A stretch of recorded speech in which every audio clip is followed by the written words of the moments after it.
Muy buenas noches, queridos hermanos y hermanas. Qué alegría, es nuevamente lunes de profundización en este maravilloso mundo de la Biblia. Desde la parroquia de Cristo Rey les damos la bienvenida a todos los que a través de nuestro canal de YouTube se unen, ya sea esta noche de lunes en vivo y en directo, o durante la semana se acercan para ver nuestra enseñanza de cada semana en nuestro estudio bíblico El maravilloso mundo de la Biblia. Yo soy el padre Luis Guillermo García, párroco de la parroquia de Cristo Rey, y con mucha alegría en esta noche les doy la bienvenida para que sigamos sumergiéndonos en este mundo apasionante que nos va envolviendo cada vez más, envolviendo de una manera positiva, como es conocer a fondo los designios de nuestro Dios, su mensaje, la historia de salvación, nuestra historia de salvación, condensada en la Sagrada Escritura. Como les decía en el encuentro pasado, hoy quiero reiterarles mi gratitud como sacerdote, como párroco de Cristo Rey, como miembro de la Iglesia Católica, por todos sus mensajes. Me estimulan mucho, me estimulan muchísimo leerlos en las redes sociales, en el correo electrónico de nuestro curso, maravilloso mundo de la Biblia, @gmail.com, sus saludos, sus palabras, sus inquietudes, sus preguntas, verlos tan animados y tan entusiasmados, así como descubrir tantas y tantas personas que están siguiendo nuestro estudio, simple, sencillo, pero profundo y apasionante de la poderosa palabra del Señor. Dios les pague. Muchas gracias por estar conectados con nosotros, por estar entusiasmados. Nos escriben de muchas partes del mundo, se reportan de muchos lugares también de nuestro país y de nuestra ciudad, a todas las personas que pertenecen a esta parroquia, a los miembros de las pequeñas comunidades, a los animadores de las pequeñas comunidades, a la comunidad de Maús, a la comunidad de María Mediadora, a todos. Si me pondría aquí a mencionar, pues se nos va la hora mencionando a todos los que con tanto amor y tanto entusiasmo están siguiendo el curso. El Señor los bendiga mucho. Recuerden de compartir esta información, de decirle a todas las personas que quieran, darles el vínculo para que entren a nuestro canal Cristo Rey Manizales y desde allí poder entre todos introducirnos y seguir creciendo en este apasionante mundo de la palabra de Dios. Es como el saludo inicial que quería darles en esta noche, con mucha gratitud, también porque están orando por mi salud, me preguntan mucho por mi salud, vamos en franca recuperación todos los días, ha sido una batalla, una lucha con la ayuda del Señor, de la mano de Él, prácticamente todo este año en mi situación de salud, pero con la oración de todos ustedes vamos poco a poco saliendo hacia adelante. Vamos entonces a iniciar esta noche con una breve oración, poniéndonos en las manos del Señor, nuestro Dios bueno, nuestro Dios misericordioso, pidiéndole que nos acompañe y que podamos crecer de su mano en el conocimiento de la poderosa palabra. Vamos a ponernos en las manos de nuestro Dios y vamos sobre todo a invocar la presencia del Espíritu Santo. Allá donde estás, en el lugar donde te encuentres, ojalá tengas tu Biblia abierta en cualquier parte. Si quieres vas a cerrar tus ojos un segundito y tocando la palabra de Dios, tócala, pon tus manos sobre ella en este momento, sintiendo la presencia de Dios. La poderosa palabra es la voz viva de Dios.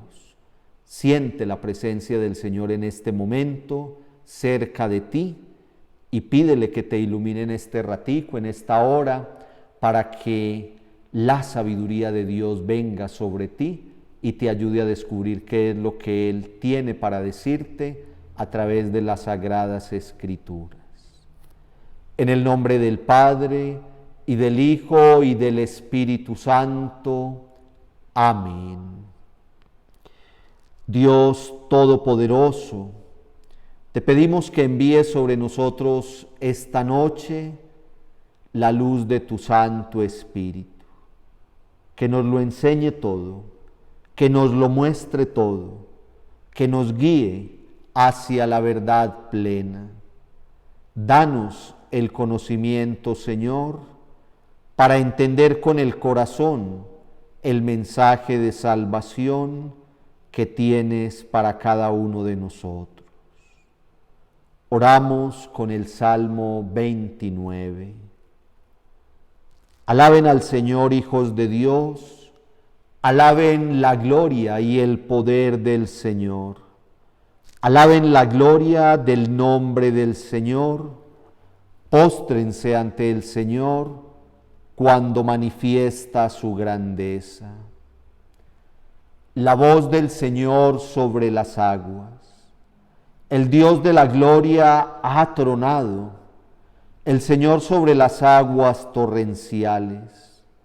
La voz del Señor es potente, la voz del Señor es majestuosa, la voz del Señor destroza los cedros, el Señor destroza los cedros del Líbano, hace brincar al Líbano como a un novillo y el Hermón como una cría de búfalo.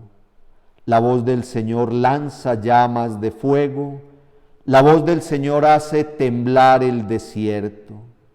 El Señor hace temblar el desierto de Cadés. La voz del Señor retuerce los árboles, el Señor arrasa los bosques. En su templo un grito a una sola voz, gloria. El Señor domina las aguas desbordadas. El Señor se sienta como Rey eterno. El Señor da poder a su pueblo. El Señor bendice a su pueblo con la paz. Con este Salmo 29, para iniciar nuestro encuentro en la noche de hoy, queremos simplemente resaltar que la misma palabra nos enseña el poder que tiene. Porque lo que tenemos en la Sagrada Escritura es la voz poderosa de nuestro Dios. Y nos dice el salmista en el Salmo 29, la voz del Señor es potente, la voz del Señor es majestuosa, la voz del Señor lanza llamas de fuego, la voz del Señor bendice a su pueblo con la paz. Que la poderosa palabra del Señor retumbe esta noche en nuestros corazones, nos dé el entendimiento y la sabiduría y nos ilumine para crecer cada día como verdaderos cristianos. Gloria al Padre y al Hijo y al Espíritu Santo, como era en el principio, ahora y siempre, por los siglos de los siglos. Amén. En el nombre del Padre, del Hijo y del Espíritu Santo. Amén. Bueno, hemos invocado ya la presencia del Espíritu Santo en nuestras vidas para que este ratico que vamos a estar aquí tratando de crecer en este conocimiento de la palabra del Señor, pues sea Él el que nos ilumine. Aquí decimos palabras humanas, lo que yo humildemente transmito, de lo que poco a poco voy también recibiendo toda la formación que en el transcurso del tiempo he tenido. Me han preguntado, y por eso lo voy a decir en un segundito, no por chicanear, sino porque me lo han preguntado mucho ustedes interactuando a través de nuestro correo y de las redes sociales. Yo soy licenciado en Sagrada Escritura del Pontificio Instituto Bíblico de Roma y de Jerusalén. Hace unos 10 años atrás realicé mis estudios universitarios y tengo el título de licenciado en Ciencias Bíblicas, o si se quiere, exégeta, que es investigador en todo lo que tiene que ver con las ciencias bíblicas. Después les puedo hablar un poquito más de qué se trata como tal todo este estudio, pero lo digo así pues muy brevemente porque me lo han preguntado. Y con mucho amor me apasiona transmitir todos estos conocimientos, todo este tema, estas enseñanzas de una manera simple, como ustedes lo ven. Si algo caracteriza nuestro curso es que es sencillo, es simple, pero profundo, es profundo. Vamos a seguir aprendiendo muchas cosas, poco a poco, sin afán, sin prisa. Tenemos toda la vida para sumergirnos en todo este mundo de la palabra del Señor, el maravilloso mundo de la Biblia. Cada 8 días entonces vamos a retomar brevemente 2 minuticos con el ejercicio personal que dejamos, la tareita. Muchos de ustedes me la han enviado al correo electrónico, yo se los agradezco, les voy respondiendo poco a poco, voy mirando y me entusiasma demasiado ver cómo son ustedes de juiciosos, de responsables, cómo se toman muy en serio este estudio. Aquí damos un breve repasito para que ustedes como que revisen, allí mismo ustedes autorrevisen su tarea y para que así todos vayamos escudriñando. Recuerden que cada ejercicio personal que dejemos cada 8 días tiene un objetivo. El objetivo es ir a la palabra de Dios. No tenemos otra fuente. Nuestra fuente es la fuente principal y la más importante. Es ir, leer un poquito de la palabra de Dios. Algunos de ustedes me decían que para esta tarea se leyeron todos los 12 capítulos iniciales del Génesis, dieron una ojeada. De eso se trata, de ir teniendo contacto directo. En estos 50 minuticos no lo podemos tener en leer muchos textos porque se nos iría ahí todo el tiempo. Cuando entremos a cada uno de los libros bíblicos sí lo haremos. Dedicaremos encuentros a textos exclusivamente.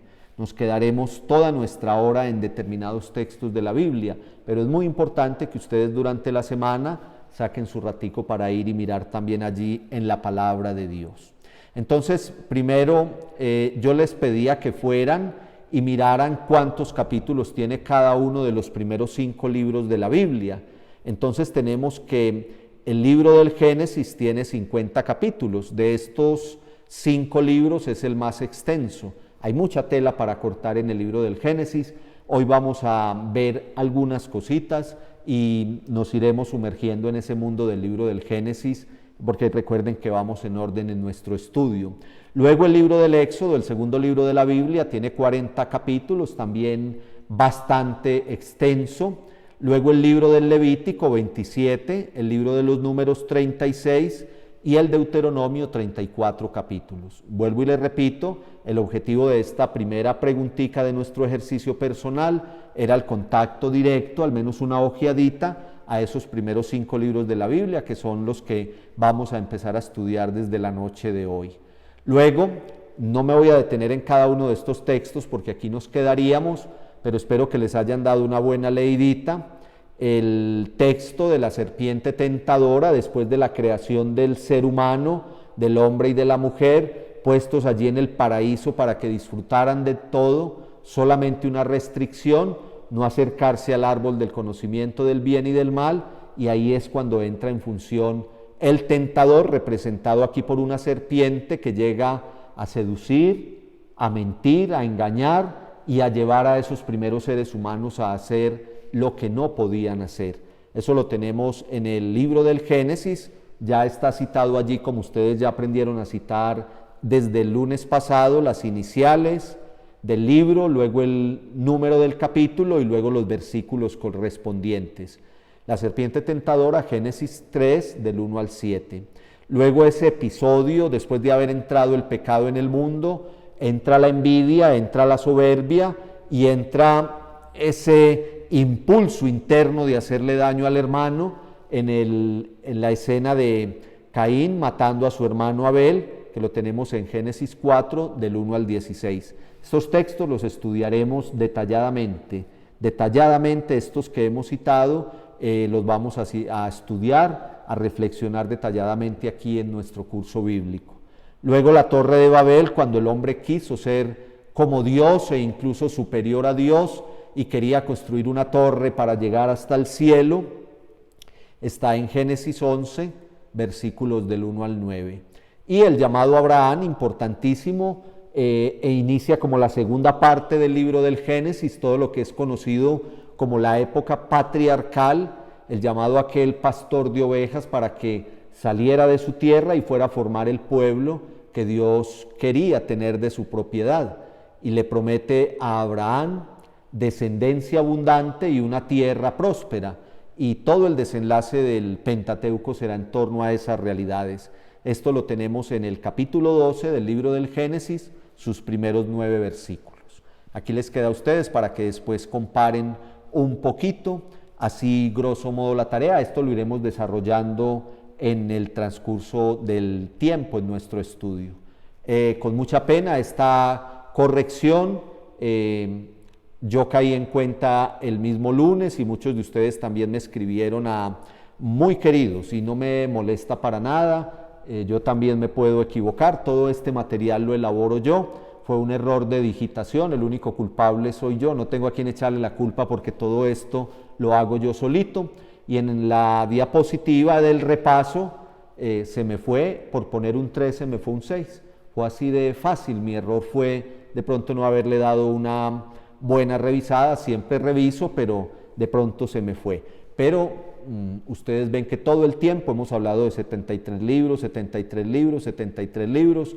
Creo que en esto no hay ninguna duda, ni queda como en el ambiente ahí como, bueno, al fin con qué nos quedamos, no. Fue un error de digitación, la Sagrada Biblia está compuesta por 73 libros, 46 para el Antiguo Testamento y 27 para el Nuevo Testamento, matemática simple, 46 y 27, 73 libros. Muy bien, era muy importante hacer esta corrección, yo allí en la transmisión también lo puse después en la descripción para los que vean el video a futuro, pero es muy importante tener claro y concreto todo esto porque es exacto y precisamente hemos insistido mucho, lo decíamos cuando yo les daba algunas pautas a la hora de adquirir una Biblia, si algo les he insistido es que esté completa y cuando les insisto que esté completa les he dicho 73 libros, 46 para el Antiguo, 27 para el Nuevo Testamento.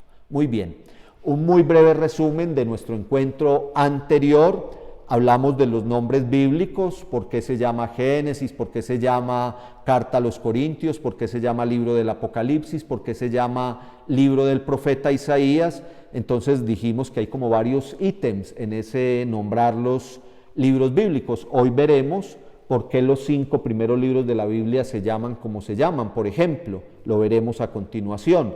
Recuerden que puede variar por el contenido, por el personaje central, por el autor humano, por la comunidad o la persona a la que va dirigida o por su enseñanza y estilo. Esto lo vimos en la lección pasada, simplemente para recordarlo. También recordar que nuestros libros bíblicos están divididos en capítulos, sección más grande, y versículos que son pequeños versos de 1 de 2 renglones en nuestras Biblias. El capítulo siempre está en nuestras ediciones con números más grandes, el versículo con números más pequeños. Vimos cómo se citaba, ya lo sabemos muy bien, la abreviatura del libro bíblico, el número del capítulo y los versículos en cuestión. Muy bien, también hablamos, muy importante, cómo se fue formando el texto bíblico, cómo logramos llegar a esto que tenemos hoy en nuestras Biblias. Entonces recuerden que fue una larga tradición oral, leímos aquí un pedacito del libro del Deuteronomio en el capítulo 6, donde el mismo Dios manda a su pueblo a que de generación en generación recuerden y mantengan vivas todas las hazañas realizadas por Dios en favor de su pueblo y todas las enseñanzas que dio y que transmitió, pues dárselas también y transmitírselas a las generaciones que vendrán después. Gracias a ese mandato de Dios y gracias a que primero hubo toda una transmisión oral, después se vio la necesidad de compilar por escrito. Recuerden que el material para escribir los libros bíblicos en su inicio, o sea, lo que llamamos en los estudios bíblicos manuscritos, fue en la corteza de algunos árboles, sobre todo el papiro, y en la piel de animales, y con un punzón allí escribían. Esas pieles las ponían a disecar y cuando ya estaban bien sequitas, tiesas, allí escribían con punzones esos primeros autores sagrados. Recuerden que hay unos originales, hay copias de esos originales, hay versiones que ya son una traducción a lenguas distintas. En este caso, la Biblia fue escrita en hebreo y griego. La versión más famosa es la de los 70 en latín, pasar ese hebreo y ese griego al latín, los 70 no, la Vulgata de San Jerónimo, y luego tenemos las traducciones. Después de que apareció la imprenta, pues entonces empezaron a estar las traducciones a nuestras lenguas. Muy bien, hasta ahí el repaso. Ya hemos hecho oración, ya hemos revisado la tarea y ya hemos hecho el repasito de nuestro encuentro anterior. Son como los pasos que siempre vamos a seguir cada 8 días. Y siempre hacer eco a alguna o algunas preguntitas, sobre todo una para no entretenernos mucho allí, porque son temas que iremos viendo a futuro, pero hay preguntas que se repiten. Yo tengo para decirles que al correo electrónico maravillosomundodelabiblia@gmail.com, en el transcurso de la semana me llegan entre 300 y 350 correos. Yo feliz. No los he podido leer todos, pero yo feliz. Y la mayoría de correos tienen preguntas. Ustedes me ponen ahí preguntitas, ojalá siempre con respecto a lo que vamos viendo. Hasta ahora ha sido así. Yo los felicito por ese juicio, por ese orden, y pues siempre trataré de hacer eco. A algunos les respondo cuando son preguntas, digamos, más simples, de pronto no tan generales, les respondo personalmente. A otros, como es el caso de hoy, algunas de las preguntas, pues yo prefiero hacer eco aquí en nuestro estudio porque hay como un consenso. Esta pregunta de la carta de Jeremías, 7 u 8 personas en los correos que he leído hasta ahora me han preguntado. Para que nos ubiquemos, la pregunta es: Padre, estamos hablando de 73 libros, eso lo tenemos clarísimo. 46 para el Antiguo Testamento, 27 para el Nuevo Testamento. Padre, pero es que en mi Biblia yo miro en el índice, en la tabla de contenido, y además de esos 73 libros, por allá donde está el profeta Baruch, luego me habla enseguida de Baruch de la carta de Jeremías. Entonces, Padre, es que mi Biblia tiene una ñapita, no son 73 sino 74, a esta le agregaron ese libro llamado Carta de Jeremías. Pues la respuesta, ahí la tienen en la diapositiva, es que no es un libro más de la Biblia, hace parte del libro del profeta Baruch. En la mayoría de las Biblias está como 6º capítulo del libro de Baruch, pero en algunas Biblias aparecen los 5 capítulos del libro de Baruch y al final dice Carta de Jeremías. Hace parte de ese compendio, está integrado al libro del profeta Baruch. ¿De qué se trata? Se trata que Baruch ha sido considerado en la tradición bíblica, digámoslo así, como el secretario de Jeremías, el que le escribía. Jeremías le dictaba y Baruch escribía, fue como su compañero, el que iba siempre a su lado, su mano derecha. Entonces, Baruch, en su libro bíblico que tiene propio, adjuntó, digámoslo así, inspirada, revelada por Dios, parte de los libros de la Sagrada Escritura, pero dentro del libro de Baruch, estos 72 versículos, en un 6º capítulo del libro de Baruch, que se llama Carta de Jeremías. Si usted lee esa carta de Jeremías, importante que la lea, vaya y busque en su Biblia después de este encuentro o esta semana, tómelo como parte de la tareita, busque esa carta de Jeremías. Le repito, son 72 versículos, está al final del libro de Baruch, y habla ella sobre la idolatría. Todo el tiempo repite un estribillo, 9 o 10 veces repite un estribillo: no le pongan cuidado a los ídolos, no se vayan detrás de los ídolos, porque era un tiempo en que el pueblo de Israel estaba, eso todo lo vamos a estudiar aquí con despacio, estaba en la gran tentación de caer en la idolatría, de irse detrás de los dioses de los pueblos vecinos. Eso lo vamos a estudiar muy bien aquí cuando estudiemos todo lo de los profetas y todo lo que ocurrió después de que el pueblo llegó a la tierra prometida, que es la tentación de ser infiel a Dios, de salirse del plan de Dios, de caer en el pecado de la idolatría. En la carta de Jeremías, que está en el libro de Baruch, va a insistir mucho en eso, en no caer en idolatría. Es un tema que estudiaremos despacio en su momento indicado, pero espero pues que quede como bien resuelto este tema de la carta de Jeremías. Los felicito, síganme haciendo preguntas así, que me dan pie también para en nuestros encuentros poder hablar de todo aquello que sé que a ustedes más les interesa. Vuelvo y les digo, otras preguntas las respondo de manera personal en los correos y las que veo que tienen más consenso las traemos aquí a nuestro estudio para que juntos aprendamos un poquito de ello. Háganme preguntas que me gusta, que tengan que ver con los temas. No me pregunten por temas que no sean de Sagrada Escritura, ni me pregunten por temas que de pronto vamos a ver por allá al final de nuestro estudio, pero a medida de lo que van leyendo, hay varias preguntas que tengo por resolver en torno, por ejemplo, a estos capítulos del Génesis. Me hicieron varias preguntas, pero las voy a ir respondiendo despacio para no gastarnos todo el tiempo en ellas, sino que vamos a tener tiempo de sobra para que sigamos ahondando. Muy bien, repasábamos ahora un poquito lo que habíamos visto ya en la introducción, 5 minuticos para acabar nuestra introducción de algo que es muy importante. Nos faltaba hablar del canon bíblico. Canon es una palabra griega que significa como plomada, como medida.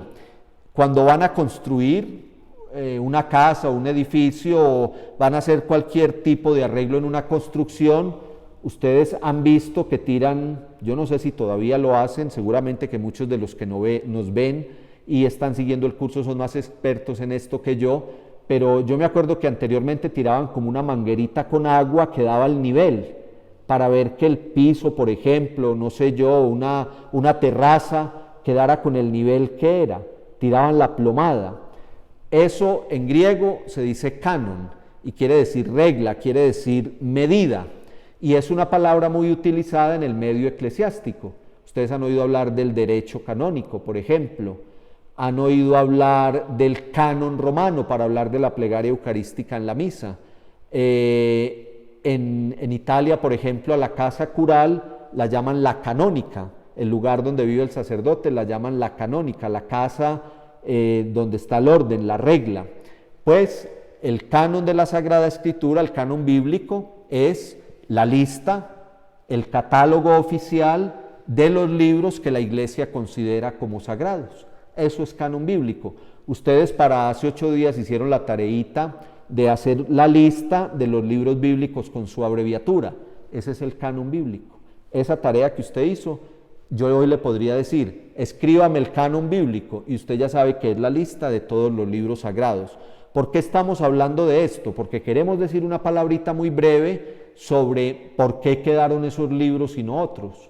¿Por qué esos 73 libros que tenemos en nuestra Sagrada Escritura son los que la Iglesia considera revelados, o sea, que Dios manifestó e inspirados, movió para que quedaran por escritos? Eso se llama el canon de la Sagrada Escritura, el canon bíblico, esa lista. ¿Por qué esa lista y no otra? Es lo que vamos a ver a continuación. Hay un criterio. Cuando hablamos de criterio de canonicidad, es el criterio por el cual quedaron estos libros sagrados y no otros. Entonces, hay un documento muy importante y muy especial, muy pequeñito, como ven, que se llama la Divina Revelación. Es una constitución dogmática, es decir, un escrito que se redactó cuando finalizó el Concilio Vaticano, bueno, cuando finalizó no, cuando estaba transcurriendo el Concilio Vaticano II. Y los eruditos, los expertos allí, sacaron un pequeño documento sobre la palabra de Dios, y se llama en latín la Dei Verbum, palabra de Dios, Dei Verbum, palabra de Dios, digamos, pasado al español, Divina Revelación, así se llama, Constitución Dogmática sobre la Divina Revelación. En este libro pequeñito, que tiene apenas 34 páginas, hay una serie de numerales sobre cosas muy concretas de la Sagrada Escritura. Yo les voy a traer aquí a veces libritos que les voy a ir referenciando para que los que son inquietos, esto lo encuentra usted en internet, en las páginas, por ejemplo, del Vaticano, usted las encuentra y los puede leer allí en PDF. Constitución Dogmática de la Divina Revelación, Dei Verbum, DV son sus iniciales. ¿Por qué les estoy citando este documento? Porque aquí está muy claro todo esto de lo que estamos hablando. El criterio para que hubieran quedado estos 73 libros es que son los que la Iglesia desde el principio del cristianismo aceptó como sagrados, como revelados e inspirados por Dios. Lo que nos enseña la doctrina de la Iglesia es que al principio fue de una manera espontánea, es decir, a esto no se le dio muchas vueltas. Ya en la misma Sagrada Escritura, en el Nuevo Testamento, se reconoce y se le da autoridad a todo el Antiguo Testamento, es decir, a los 46 libros que nosotros tenemos hoy en el Antiguo Testamento, se les da ya autoridad como los libros inspirados y revelados por Dios. Quiere decir que ya el Señor Jesús y los primeros discípulos tenían, cuando se habla en la Biblia, que ellos abrieron el libro de la ley, que tomaron la palabra, que leyeron las Sagradas Escrituras. Se están refiriendo a los 46 libros del Antiguo Testamento. Y luego al inicio del cristianismo, los primeros años después de la muerte y resurrección del Señor Jesús, empezaron a escribirse, eso lo vamos a ver nosotros aquí con toda la calma, empezaron a escribirse los libros del Nuevo Testamento, los Evangelios, los Hechos de los Apóstoles, las cartas de San Pablo, el Apocalipsis, las demás cartas, todo eso que vamos a estudiar nosotros aquí muy bien y en su momento iremos explicando más detalladamente, pues se fueron poniendo por escrito y los primeros cristianos los fueron de una manera espontánea recibiendo y autorizando en su tradición como libros sagrados. Esto es un poquito, digamos, más técnico, más científico, pero ustedes que están haciendo un curso serio de Biblia, como es este curso, modestia aparte, pues es bueno que sepan dar razón también de todo esto. Los 73 libros que hay en la Biblia, de una manera espontánea, fueron aprobados por la Iglesia. Llegó un momento, como lo vamos a ver más adelantico en otra diapositiva, que hubo que hacer una declaración solemne en un momento histórico. No se me adelanten, que lo vamos a ver a continuación. Esta era parte de la primera tarea y varios de ustedes en los correos me lo ponen. Padre, usted nos quedó debiendo hablarnos de los libros protocanónicos y deuterocanónicos. ¿Eso qué es? ¿Qué es lo que pasa? ¿Cómo es la cuestión? Los libros protocanónicos son aquellos que fueron aceptados sin ningún problema, rápidamente, su estilo, su forma, su contenido, su lenguaje, todo fue rapidísimo para tenerlos dentro del canon bíblico, dentro de esa lista oficial de la Iglesia como libros sagrados. Los libros deuterocanónicos no es que hubieran tenido problema ni dificultad, pero en el transcurso del tiempo, en ese primer siglo y en ese primer tiempo, entraron dentro del elenco de los libros sagrados. Vale la pena decirlo sin polémicas y sin entrar en discusiones, que los libros deuterocanónicos son los que no son aceptados por hermanos de otras denominaciones religiosas. Ellos no los aceptan. Nosotros tenemos muy claro que nuestra Biblia posee los 73 libros, desde la primera palabra del primer libro hasta la última palabra del libro número 73, todo es revelado, inspirado por Dios y todo es absolutamente sagrado. Protocanónicos, los que fueron involucrados en el elenco del canon bíblico rápido y fácil, deuterocanónicos, los que entraron fácil, pero un poquito más en el transcurso del tiempo, no inmediatamente, sino que digamos un poco más adelante, digámoslo así para explicarlo de una manera fácil y sencilla. ¿Cuáles son esos libros deuterocanónicos? Es decir, los que nuestros hermanos de otras confesiones religiosas en sus Biblias, en la edición de sus Biblias nos los ponen, y es donde ustedes tienen que poner cuidado. Yo se los decía la vez pasada, lo simple y lo sencillo es tener una Biblia incompleta. Padre, ¿cuál es la razón para que ustedes nos digan que una Biblia de una edición no católica no nos sirve? Es muy sencillo, está incompleta. Es como que usted un libro de 500 páginas se lo vendan con 440 páginas y le digan, no, tranquilo, léalo así. Pues sí, usted lo lee así, pero le quedó incompleto, le faltaron 60 páginas. Recuerden que la Biblia es una biblioteca, y si a usted, en vez de darle en una Biblia 73 libros, le dan 59, pues está menguada totalmente. Lo que tienen allí es palabra de Dios y palabra sagrada, pero está incompleta. Los libros deuterocanónicos son, para el Antiguo Testamento, el libro de Tobías, el libro de Judith, los dos libros de Macabeos, Baruch, Eclesiástico y Sabiduría. Estos libros del Antiguo Testamento son los llamados deuterocanónicos. Y para el Nuevo Testamento, carta a los Hebreos, carta de Santiago, la segunda carta de Pedro, la segunda y tercera carta de Juan, la carta de Judas, y el Apocalipsis. Esos libros en el Nuevo Testamento son llamados deuterocanónicos. Proto y deutero no define su canonicidad.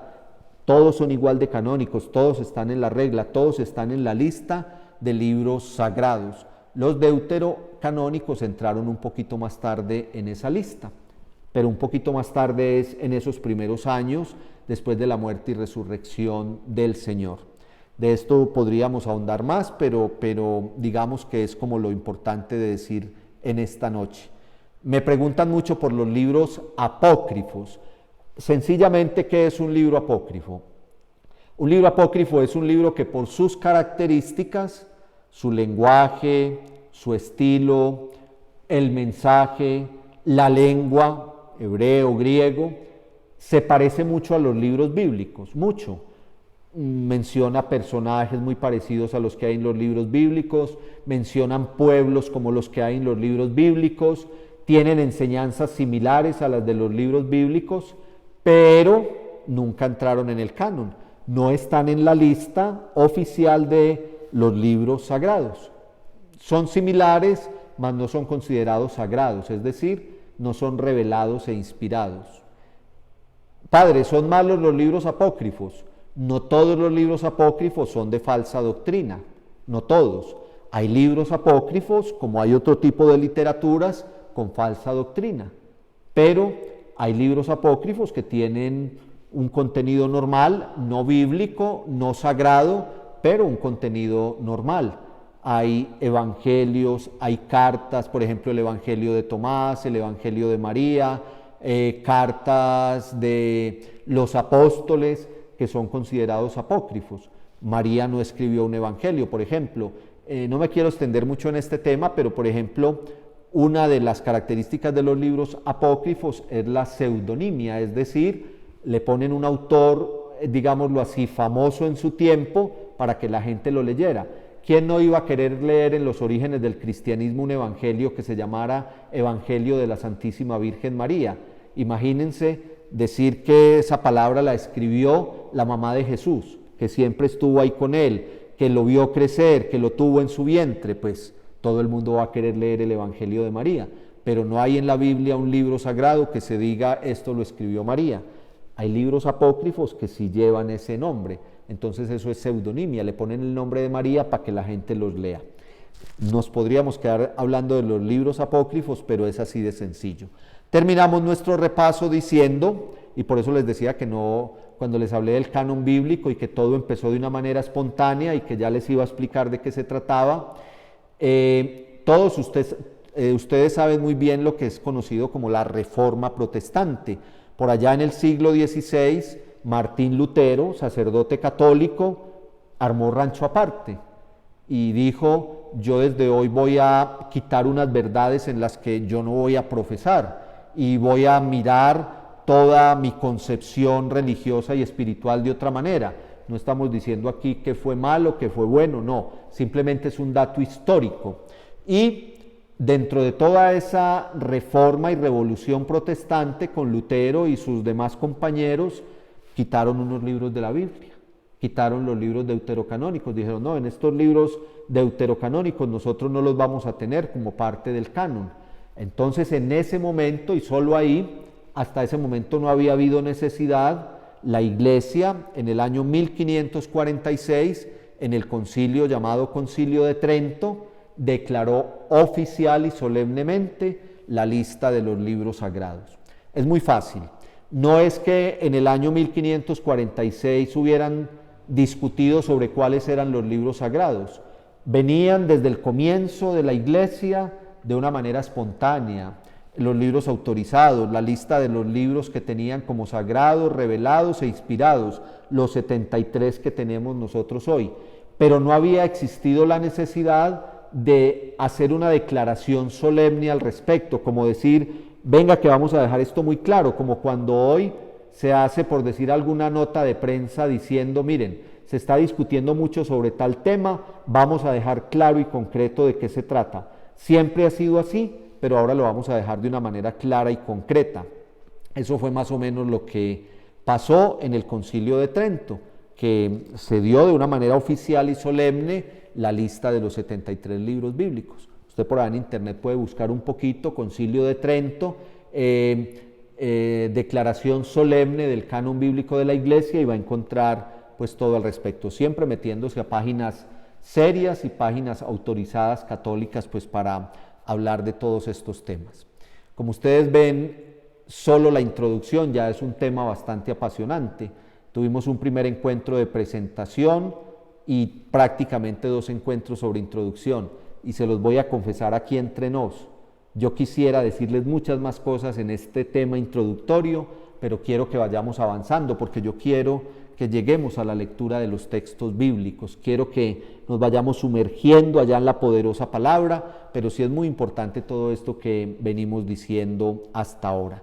Después de ver esta introducción me pueden hacer preguntitas en el correo electrónico, por las redes sociales, me pueden hacer preguntitas al respecto, también en el chat de esta transmisión, yo después los puedo leer, pero entonces ahora vamos a meternos ya en nuestro primer módulo. Recuerden que este estudio lo vamos a hacer por módulos. Estamos finalizando en este momento el módulo introductorio, que son unas 2-3 secciones.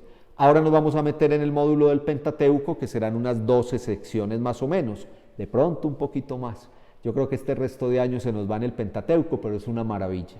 Aquí vamos sin afán, tenemos todo el tiempo, y que hasta donde vayamos creciendo en el estudio de la poderosa palabra del Señor. En el Pentateuco, entonces vamos a ver hoy, o al menos a empezar, en otros 10 minuticos, vamos a empezar viendo unas generalidades que vamos a continuar dentro de 8 días, y luego nos vamos a meter ya de lleno en el libro del Génesis. El orden es ese: introducción al Pentateuco en un encuentro, hoy lo empezamos, lo terminamos el próximo lunes, y luego nos vamos a meter en cada uno de los libros: Génesis, Éxodo, Levítico, Números y Deuteronomio, y a cada uno de estos les dedicaremos una serie de encuentros, a unos más, a unos menos. Génesis y Éxodo les vamos a dedicar más encuentros, porque ustedes ya saben que son más extensos en su contenido, pero también porque tienen un material maravilloso para masticar y para degustar. Pentateuco. Lo primero que vamos a decir del Pentateuco es que nos encontramos frente a los primeros 5 libros de la Sagrada Escritura: Génesis, Éxodo, Levítico, Números y Deuteronomio. Tienen un contenido muy concreto, y en esto nos vamos a entretener en estas secciones siguientes. Ese contenido muy concreto, como ustedes lo saben, inicia con la creación del mundo, pero también la creación del ser humano, y también la formación del pueblo de Dios, el pueblo de Israel. Génesis, creación del mundo, del ser humano, del pueblo de Israel. También la realidad del pecado original. Y toda esta historia va a ir hasta el límite de la tierra prometida. Entonces vamos a ubicarnos en el Pentateuco, que empieza con la creación y termina con el umbral de la tierra prometida. En este bloque nos vamos a entretener estos 12 encuentros que siguen, desde que Dios creó al universo y al ser humano, hasta que dejó al pueblo de su propiedad, ya en el límite, ya entrando a la tierra prometida, no dentro, sino en el límite. A partir del libro de Josué, que es otro segmento llamado libros históricos, ya es la conquista de la tierra prometida. Entonces, Pentateuco, desde la creación hasta el límite de la tierra prometida. En eso nos vamos a ocupar en los encuentros siguientes. ¿Por qué se llama Pentateuco? Penta significa 5, y teucos es el estuche, el rollo, el cilindro. Un cilindro, hubiera podido traer la imagen, pero la verdad se me pasó, lo pienso en este momento, se las quedo debiendo, para el repaso de la próxima se los puedo traer. Recuerden que eran manuscritos, eran pergaminos y eran papiros, eran rollos. Recuerden que por allá la palabra nos dice: y el Señor Jesús entró en la sinagoga y abrió el rollo donde estaba el profeta Isaías. Los libros bíblicos estaban en rollos, en manuscritos, y ese rollo era guardado en un estuche cilíndrico que se llama en griego teukos. Entonces, penta 5, teucos estuche o cilindro. Entonces, los 5 estuches, porque cada manuscrito bíblico, cada libro bíblico era metido dentro de un estuche, dentro de un rollo. Entonces ellos decían, tráigame el estuche, tráigame el rollo. Y entonces a los primeros 5 rollos los llamaban pentateucos, pentateuco.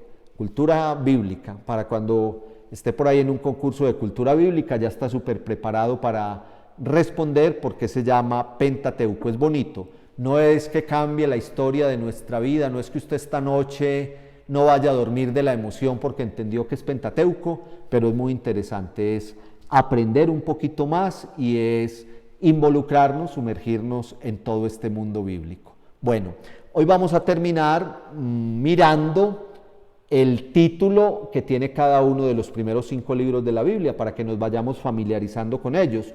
Vamos a mirar por qué llevan este título y en nuestro próximo encuentro vamos a empezar haciendo un resumen de cada uno de estos 5 libros bíblicos para que nos sintonicemos, para que sepamos qué es lo que vamos a ir estudiando. Entonces vamos a decir una palabrita dentro de 8 días de cada uno de estos 5 libros bíblicos y vamos a decir la enseñanza general del Pentateuco, así como ya dijimos desde dónde abarca, desde la creación hasta el límite de la tierra prometida. Dentro de 8 días vamos a hablar de la enseñanza general en que podemos resumir esos 5 libros de la Biblia y luego nos vamos a meter en cada uno de ellos.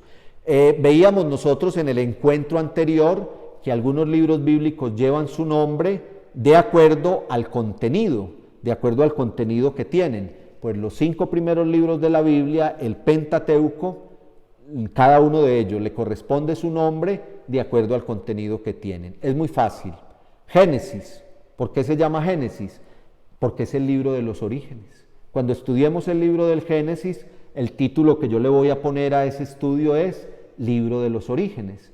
No solamente por la creación del mundo, ya lo dije, sino también la creación del hombre y de la mujer, la creación de los animales, la creación, formación del pueblo de Israel y ciertamente la creación del pecado, el pecado original, porque inicia en ese momento histórico y también lo vamos a estudiar. Por eso se llama Génesis. Génesis quiere decir, ustedes lo saben, comienzo, nacimiento, origen, y todo el libro del Génesis nos va a hablar de eso. Éxodo. ¿Qué es Éxodo? Es un caminar, es un salir, es un ir, y eso es lo que hay en el libro del Éxodo. El pueblo que estaba esclavo en Egipto, ahí comienza el libro del Éxodo con la esclavitud en Egipto, y ese pueblo de la mano de Moisés, Dios lo saca. Van por el desierto peregrinando hacia la tierra prometida. Es un éxodo, un salir, un caminar, un ir en búsqueda de, un peregrinar. Por eso se llama libro del Éxodo. Levítico. El libro del Levítico tiene como personaje central la tribu de Leví. Ustedes recuerdan que en el Antiguo Testamento hablamos de las 12 tribus de Israel. De todo eso vamos a hablar aquí nosotros en el momento indicado. Tiene como protagonista el libro del Levítico en ese caminar por el desierto hacia la tierra prometida a la tribu de Leví, que era la encargada del culto y de los sacrificios. Vamos a hablar aquí de eso. Por ahí me hicieron una preguntita en el correo sobre los sacrificios. No la respondí porque en el momento indicado que lleguemos vamos a hablar sobre ella. Levítico es todo lo referente a la tribu de Leví. En el lenguaje de hoy hablaríamos de la liturgia. El libro del Levítico es el libro de la liturgia en esos primeros 5 libros de la Biblia. Cómo ofrecer un culto agradable a Dios, cómo hacer los sacrificios agradables a Dios, y los encargados de eso eran los de la tribu de Leví. Por eso se llama Levítico. Génesis, inicios, orígenes. Éxodo, peregrinar, caminar. Levítico, todo lo referente a la tribu de Leví. Números. Usted coge y lee el libro de los números en sus inicios y tiene una serie de estadísticas. Parece una clase de contaduría o de estadísticas. Hay un censo, hay una serie de números y por eso se llama el libro de los números, porque Dios mandó a que el pueblo que salió de Egipto a peregrinar por el desierto fuera censado, fuera contado, fuera empadronado. ¿Cuántos salieron? Los hicieron formar y los contaron, y por tribus y todo eso. Y toda esa historia, que tiene toda una enseñanza religiosa que nosotros vamos a ver aquí, nos la cuenta el libro de los Números. Y por último, el libro del Deuteronomio. Deutero segundo, nomos ley. Aquí les vamos a chicanear un poquito. El padre que está con ustedes aquí orientándoles un poquito es experto en las lenguas orientales, en hebreo, en griego, en arameo. Entonces, por ahí les vamos a chicanear a raticos al respecto. Deuteronomio, Deutero segundo, nomos en griego ley, segunda ley. Hay una primera ley que es en el Éxodo, la primera alianza allá en el Sinaí. Aquí la vamos a estudiar muy bien, a eso le vamos a dedicar un encuentro, 2 encuentros, porque es fundamental en todo el estudio de la Sagrada Escritura hablar de la alianza en el Sinaí. Pero en el Deuteronomio, a través de una serie de discursos de Moisés que vamos a estudiar nosotros también aquí muy bien, hay una segunda ley. La primera ley era para todo el caminar por el desierto. La alianza en el Sinaí le dio una pedagogía al pueblo de todo ese camino que iban a recorrer por el desierto.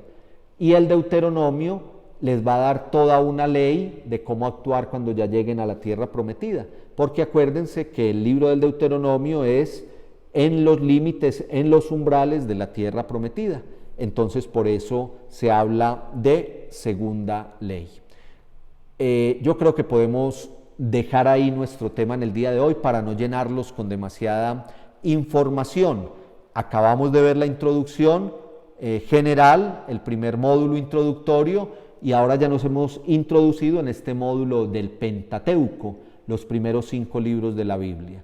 Génesis, Éxodo, Levítico, Números y Deuteronomio. Ustedes ya le dieron una ojeada, miraron cuántos capítulos tenían, leyeron los primeros 12 capítulos del Génesis. Los que no los leyeron todos, yo los invito a que lo hagan, que es muy emocionante. La idea es que a medida que vayamos avanzando aquí en nuestro estudio, vayamos leyendo uno a uno los libros de la Biblia. No, parece muy difícil, pero no lo es. Vamos a ir teniendo el tiempo para hacerlo. Y ustedes van a ir entendiendo todo. Entonces, Génesis, orígenes; Éxodo, camino, peregrinar; Levítico, las leyes litúrgicas, con las normas litúrgicas con la tribu de Leví; Números, estadísticas y censo; y Deuteronomio, segunda ley. La primera, la del monte Sinaí; la segunda, dado en el límite, en el umbral de la tierra prometida. Dentro de 8 días vamos a decir una palabrita de cada uno de los libros y vamos a sacar la enseñanza general de ellos, y si nos queda tiempo nos vamos a ir metiendo en el libro del Génesis. No se los prometo, pero sí por lo menos terminar esta introducción al Pentateuco. Espero pues que hoy también les haya gustado. Yo sé que el tiempo es poco, yo trato de no alargarme más para no ser cansón, trato de no dar demasiadísima información, sino que en estos 50 minuticos vayamos avanzando lentos pero seguros. De eso se trata. Siempre la tarea, siempre va a ser leer la palabra de Dios, siempre.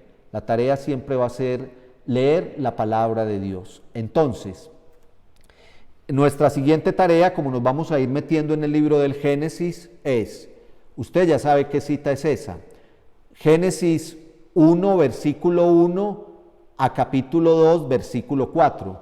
Desde el primer capítulo del Génesis, versículo 1, hasta el capítulo 2, versículo 4, que es todo el relato de la creación. Va a responder a estas 3 preguntitas. Primera, ¿cómo estaba la tierra cuando Dios empezó a crear? Usted allí en el relato la encuentra. ¿Cómo estaba la tierra cuando Dios empezó a crear? Es interesantísimo para todo lo que vamos a estudiar en el libro del Génesis. Segunda pregunta, busque allá en ese relato, todo está entre Génesis 1:1 y 2:4. Cuando Dios creó al ser humano, lo bendijo y le dio un mandato, esas 2 cosas. Dios los bendijo a los primeros seres humanos y los mandó a. ¿Cuál fue la bendición que les dio? ¿Qué les dijo en esa bendición? ¿Y a qué los mandó? Miren lo interesante, no es difícil. Si usted lee el relato despacio y concentradito, encuentra facilito estas preguntas. Recuerden el método que nosotros utilizamos en nuestro estudio bíblico, se llama lectura atenta de la Biblia. Nunca nos salimos de aquí. Todo lo que yo les voy a enseñar a ustedes está en la palabra de Dios, todo lo que yo les voy a enseñar está tomado directamente de la palabra de Dios. Aquí lo que hacemos es leer textos bíblicos y sacar la enseñanza. Usted se va a volver experto en sacar enseñanzas, usted mismo iluminado por el Espíritu Santo, de los textos de la palabra de Dios. Cualquier texto que lea en 2, 3 mesecitos, va a estar usted como un hilito entendiéndolo a la perfección, porque el Espíritu Santo nos va a iluminar y con las pauticas que aquí vamos dando. Entonces, estas preguntas son para eso, para irnos induciendo en ese ir a leer la palabra con reflexión, ir entendiéndolo, porque nosotros leemos los textos muy a la carrera. Ya hoy no hay tiempo, después les voy a dar toda una exhortación al respecto. ¿Cuál fue la bendición y cuál fue el mandato? Cuando Dios les bendijo y les dio un mandato. Tercera, para que profundicemos en la lectura atenta, ¿cuál es la frase que más se repite en todo este relato? Yo ahora les decía que en la carta de Jeremías se repite 9 o 10 veces: no le crean a los ídolos, no se vayan detrás de los ídolos. Eso se llama lectura atenta. Cuando usted coja un texto bíblico, tiene que mirar lo que más se repite y ahí está la enseñanza central. Si estuviéramos aquí presencialmente, yo les podría mostrar, o si tuviera aquí alguien ayudándome y que acercara un poquito más la cámara, pero les he contado que soy yo solito. Yo aquí soy el camarógrafo, el editor, el que hago las filminas. Aquí está mi teléfono celular puesto en un trípode y desde ahí yo les voy hablando. Si les pudiera acercar un poquito más la cámara, se darían cuenta que mi Biblia está muy rayada. Yo la rayo con mucho respeto. Entonces, por ejemplo, esta preguntita yo la tengo rayada en mi Biblia. ¿Cuál es la frase que más se repite en este relato de la creación? Coja ya un colorcito rojo, un lapicerito y empiece a rayar esa frase que más se repite. Hay una frase que se repite mucho y tiene todo su sentido y lo vamos a estudiar nosotros aquí. Muy bien. Espero que esté muy entendido. Si algo no entienden, correo electrónico maravillosomundodelabiblia@gmail.com. Pregúntenme todo lo que quieran. Ténganme paciencia, ya les dije, más de 300 correos, entonces yo les voy respondiendo con calma, con paciencia, pero lo hago con mucho amor. Y como el médico me mandó a estar mucho tiempo sentado, yo me estoy recuperando, ustedes saben muy bien, oren por mí, por favor. Lo que más les agradezco en el alma es eso. Yo estoy recuperado, estoy vivo, estoy parado. Muchos de ustedes conocen toda la historia de salud mía este año. Estoy parado por pura gracia de Dios, por la oración de ustedes. Entonces el regalo que ustedes me van a hacer es seguir orando mucho por mí.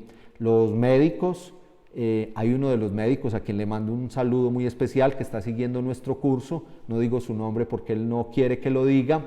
Él sabe, él allá está escuchando y sabe que me mandaron a estar mucho sentado, entonces yo me siento a leerlos, a responderles, a estar interactuando con ustedes. Todo tiene pues también su ventaja en medio de estas situaciones.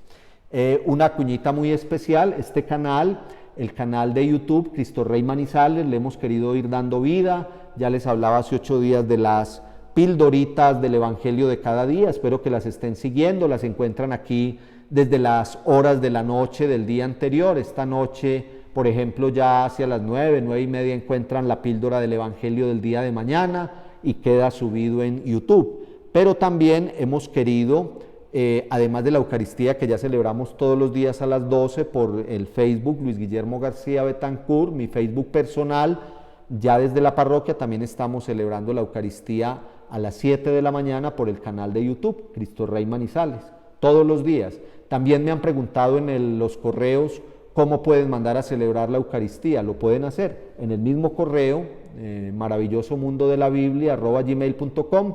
Me pueden preguntar cómo anotar sus intenciones para la Eucaristía y nos da mucha alegría poder orar y celebrar por todos ustedes. Y sintonícense con la Eucaristía a las 7 de la mañana en vivo, pero queda subida todo el día allí en YouTube. Si la quieren también celebrar a otra hora, tiene también toda la misma gracia y el mismo valor espiritual. Suscríbanse a nuestro canal, entre más suscriptores tengamos, nuestras transmisiones serán más impecables, mejor tecnológicamente, por eso les insistimos en lo de la suscripción. Estamos muy contentos con la respuesta. Yo les digo que estoy feliz con la respuesta de todos ustedes en nuestro curso bíblico. No me quiero alargar más, hoy se nos fue más larguito. Yo había traído por aquí una bebidita para tomar, para mostrarles un regalito que me mandaron, uno de ustedes.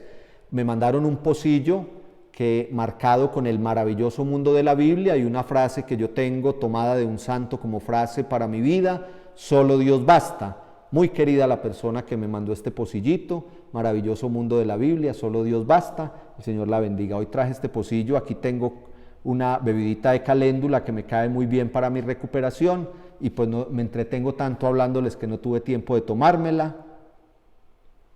Pero también quería mostrarles el pocillo para agradecerle a quien me lo envió. Dios te salve María, llena eres de gracia, el Señor es contigo. Bendita tú eres entre todas las mujeres y bendito es el fruto de tu vientre Jesús. Santa María, Madre de Dios, ruega por nosotros pecadores, ahora y en la hora de nuestra muerte. Amén. Y la bendición de Dios Todopoderoso, Padre, Hijo y Espíritu Santo, descienda sobre ustedes y los acompañe siempre. Amén. Que el Señor los bendiga, los queremos mucho.